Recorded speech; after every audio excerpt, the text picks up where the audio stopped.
Bom, a gente vai falar aqui, repercutir a medida do governador de São Paulo, Rodrigo Garcia, que anunciou ontem o pacote com medidas de segurança para tentar combater roubos e furtos de celulares por falsos entregadores. A gente convidou aqui o Adilson Paes de Souza, tenente-coronel aposentado da Polícia Militar de São Paulo, mestre em Direitos Humanos pela Faculdade de Direito da Universidade de São Paulo e doutor em Psicologia pelo Instituto de Psicologia também da USP. Olá, Adilson, bom dia, muito prazer em recebê-lo. Bom dia, Marilu, Glauco e a todas as pessoas que nos acompanham.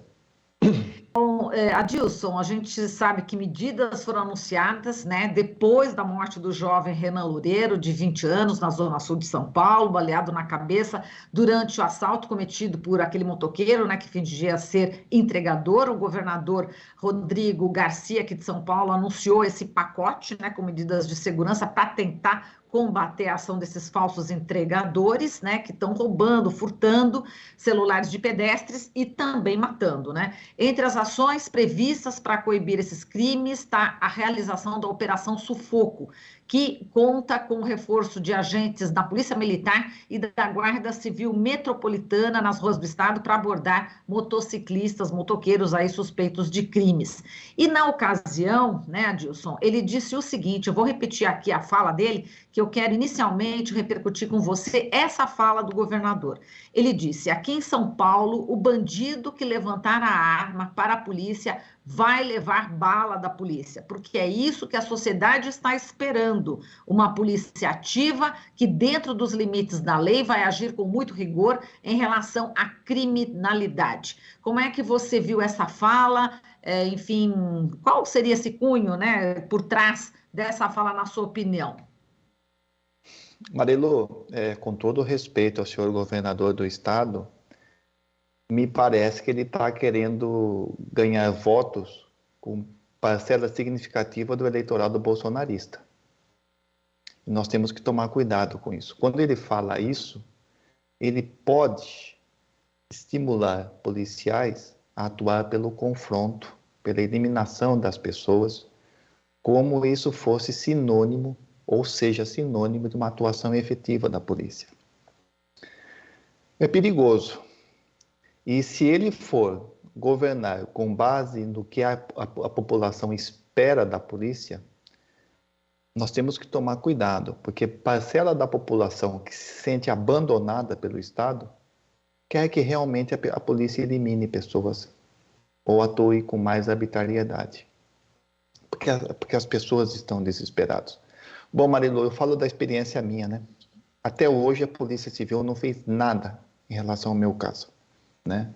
E vem realmente, através dessa sensação de abandono, às vezes vem um sentimento de querer eliminar pessoas. Então, se o governo for basear sua ação com base nesse sentimento de vingança, nós teremos muito problema.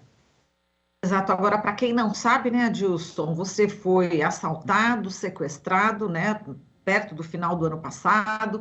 Depois você procurou, né, uma mídia até tradicional também para dar detalhes do ocorrido. Enfim, você estava aí, ainda está, né, acredito, em recuperação, né, com um tratamento até psicológico por conta desse trauma.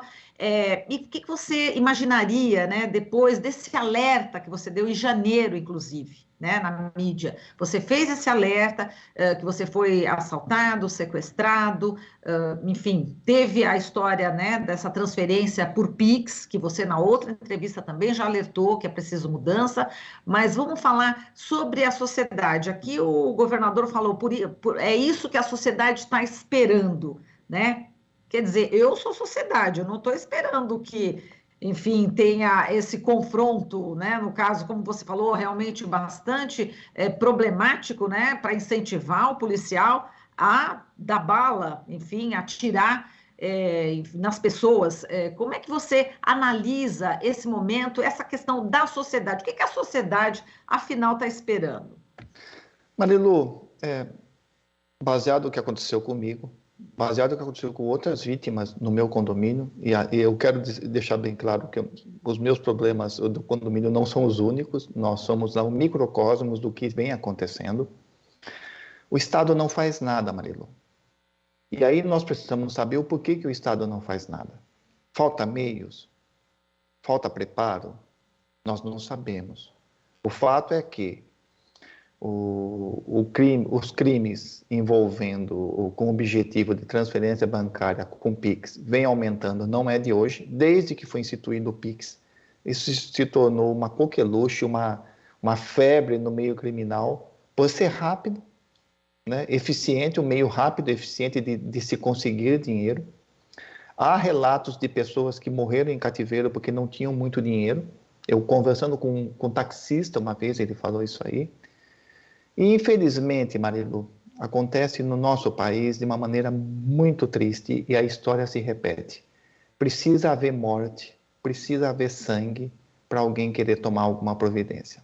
A sociedade, Marilu, eu insisto nesse ponto. A sociedade se sente abandonada. Ela não tem uma resposta do Estado à altura.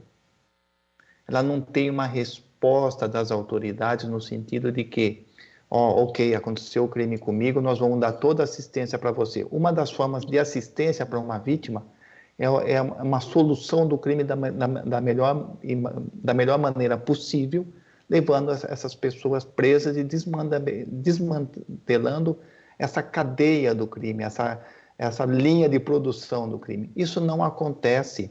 As estatísticas demonstram, não é de hoje, que a solução, o esclarecimento de crimes contra o patrimônio são taxas muito baixas.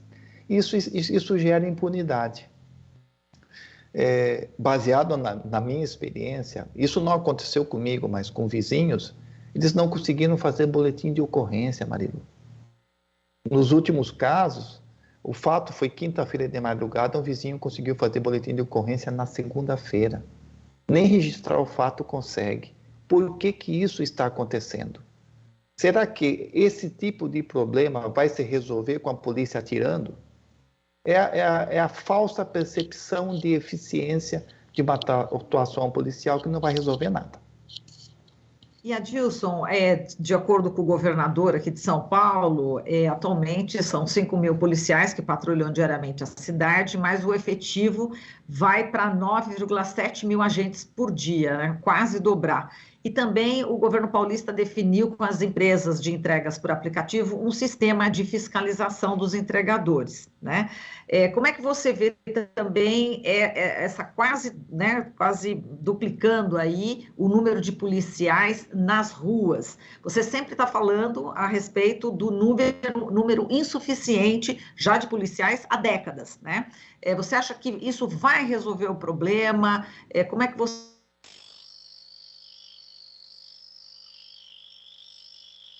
Humanos são escassos, tanto na Polícia Civil quanto na Polícia Militar. Eu creio que na Polícia Militar, na Polícia Civil, o déficit é maior ainda, né?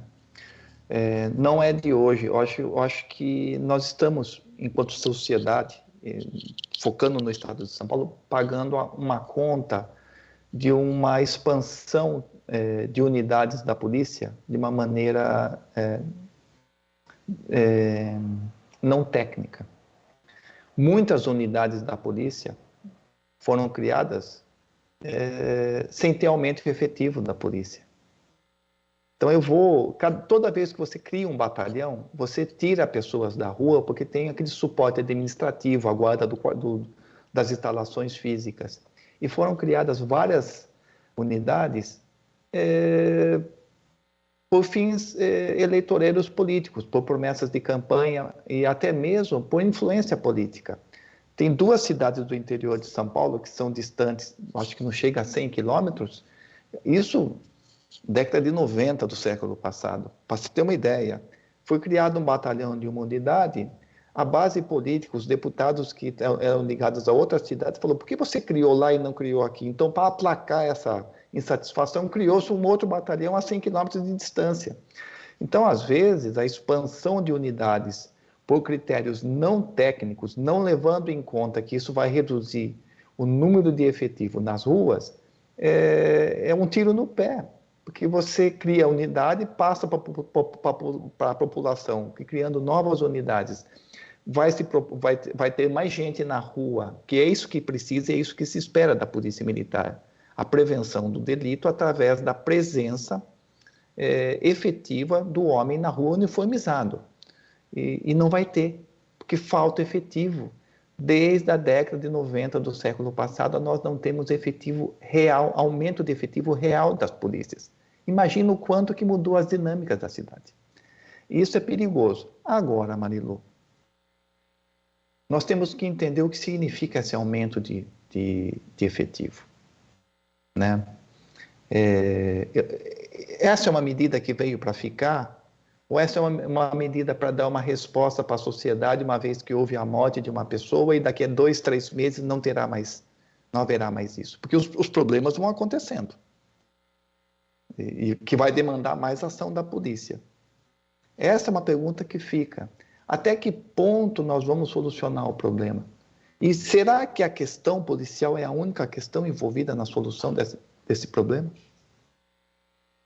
Exato, como você falou, a Polícia Civil está bastante desfalcada e essa é justamente, esse é o setor que vai fazer a investigação, né? É isso?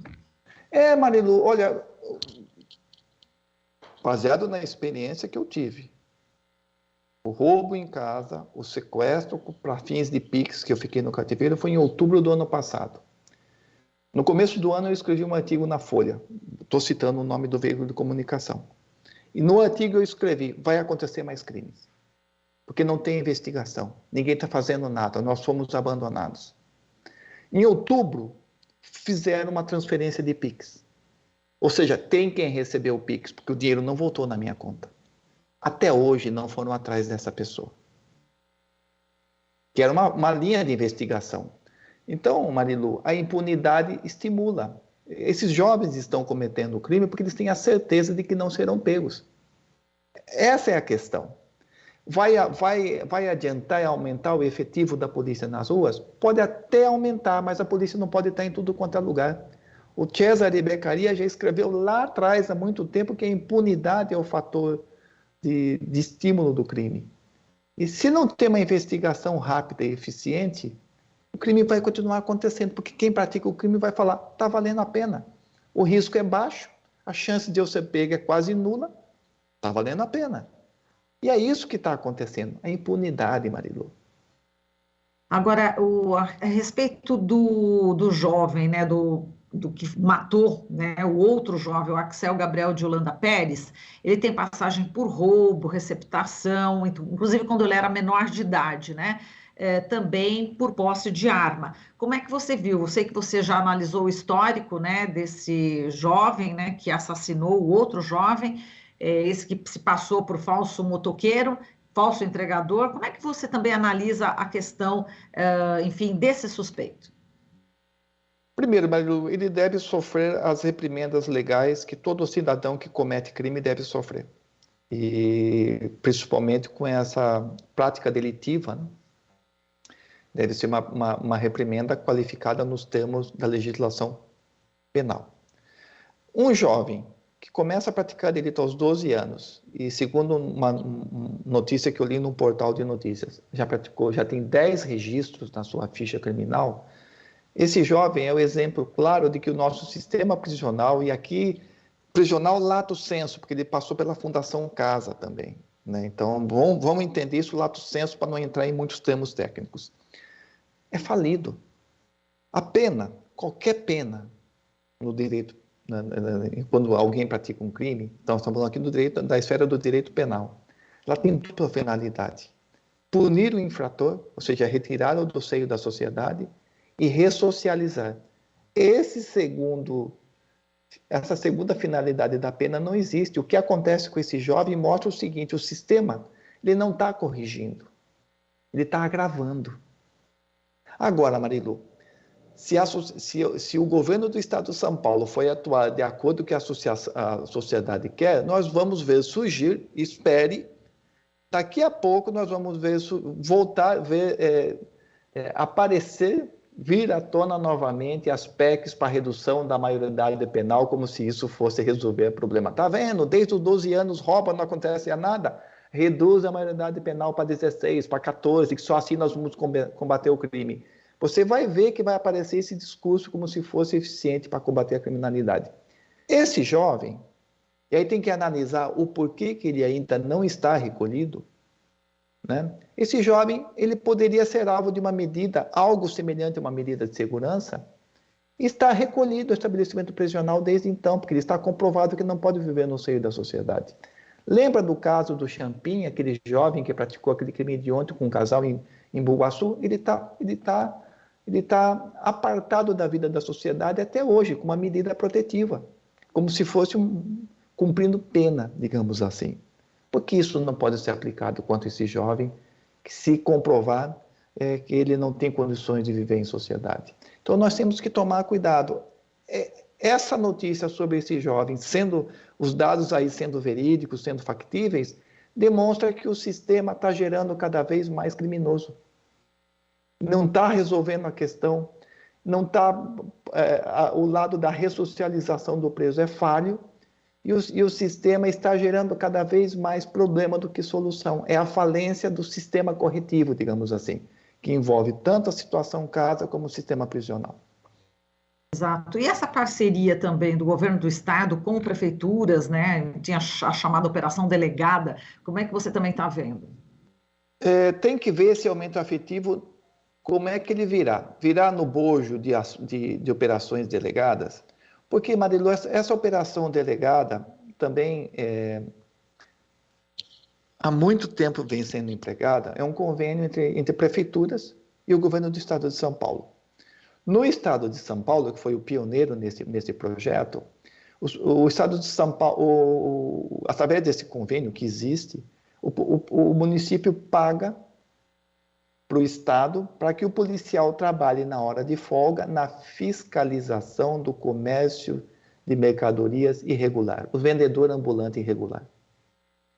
Quer dizer, o policial militar ele é pago na hora de folga para fazer o papel de fiscal da prefeitura para comércio irregular.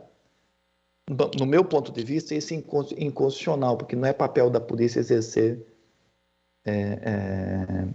a fiscalização de comércio irregular. Isso é uma atribuição do município. Ninguém levantou essa inconstitucionalidade, o convênio está aí.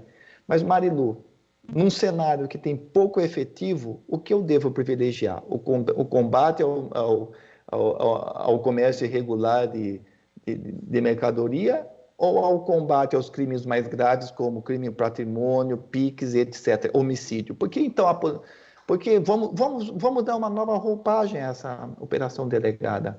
Que os policiais sejam pagos pelo município para serem empregados nas áreas onde estão ocorrendo crimes mais graves. E deixa a fiscalização para comércio irregular de mercadoria, os vendedores ambulantes, que não têm a licença, para o município, que é o papel dele. Eu acho que nós estamos empregando mal recurso humano num cenário que tem pouco recurso, pouco efetivo. E aí é algo inócuo, ineficiente, que gera mais insegurança. Tá certo, Adilson. Bom, a gente agradece aqui a sua participação e a gente espera contar com você numa próxima oportunidade. Um forte abraço, viu, Adilson? Um abraço, Marilu, Glauco, a todas as pessoas. Estou à disposição. O momento requer uma ação enérgica do Estado, como se espera, mas requer muita cautela para que o remédio não se torne veneno. Essa é a nossa preocupação. Tá certo, Adilson. Muitíssimo obrigada, viu? Um forte abraço para você. A gente falou aqui com Adilson Paes de Souza, tenente-coronel aposentado da Polícia Militar de São Paulo, mestre em Direitos Humanos pela Faculdade de Direito da USP, doutor em Psicologia pelo Instituto de Psicologia, também pela Universidade de São Paulo. Você está ouvindo Jornal Brasil Atual. As notícias que os outros não dão.